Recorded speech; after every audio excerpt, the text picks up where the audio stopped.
আপনার যে লাউ এখানে, এটা কি হাইব্রিড নাকি দেশি জাত?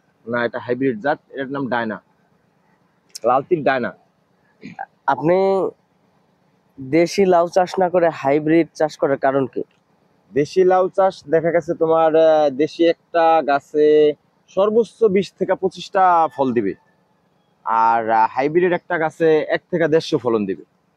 আর দেশি একটা লাউ 5 থেকে 6 দিন লাগবে তোমার বড় হইতে, আর হাইব্রিড একটা লাউ 2 থেকে 3 দিন বা সর্বোচ্চ 4 দিনের মাথায় তোমার এটা বিক্রি হয়ে যাবে। তখন তোমার দেশি তো আর এটা হবে না, আর বাজার মূল্য তো একই একই দাঁড়াইতেছে বাজার মূল্য, এ কারণে হাইব্রিড। অন্য চাষিরা দেশি লাউ থেকে যদি হাইব্রিড বেছে নেয়, তাহলে তারা অল্পতে ভালো লাভবান হতে পারবে, তাই না? হ্যাঁ, হাইব্রিড তোমার দেখা গেছে হাইব্রিড বলতে কি, এগুলা অনেক উন্নত বীজ। তোমার উন্নত বীজ, বীজ যদি ভালো হয় তোমার ফলন ভালো হবে। এ কারণে হাইব্রিড, বর্তমান তো দেশি কোনো বীজ নাই, সবই হাইব্রিড। এ কারণে তোমার বীজ মানে যাচাই করতে হবে তোমার আগে। যেমন এই বীজগুলা অনেক উন্নত, এই বীজগুলা তোমার দেখা গেছে যে তুমি যদি লাগাও তখন তোমার এটা অনেক ফলন আসবে। যেমন আমি 4 দিন যাবত লাউ কাটতেছি, তা এখন সামনে যে ফলন আসতেছে, এই প্রত্যেক গিরায় করা আছে এখন।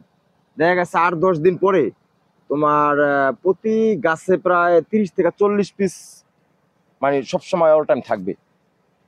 এই যে প্রতি গাছে দেখো তুমি, প্রতিটা আগায় যেমন আছে আর কি। আর আমার গাছের বয়স আজকে 2 মাস 10 দিন হয়েছে।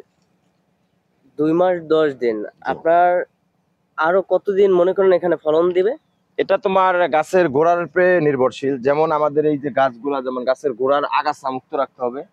এই গাছের গোড়ায় যে কোন মানে যেমন ঔষধ, সার বা ভিটামিন এগুলো সব প্রয়োগ রাখতে হবে। যদি আগাছা এমন মুক্ত থাকে তখন তোমার এই গাছে অনেক দিন পর্যন্ত ফল আশা করা যাবে। আর যদি গাছের গোড়ায় তোমার অনেক ময়লা আবর্জনা থাকে, ঘাস থাকে, তাহলে এই গাছ থেকে ফল আশা করা যাবে না। ম্যাক্সিমাম তো 50 থেকে 40 দিন ফল সংগ্রহ করা যাবে।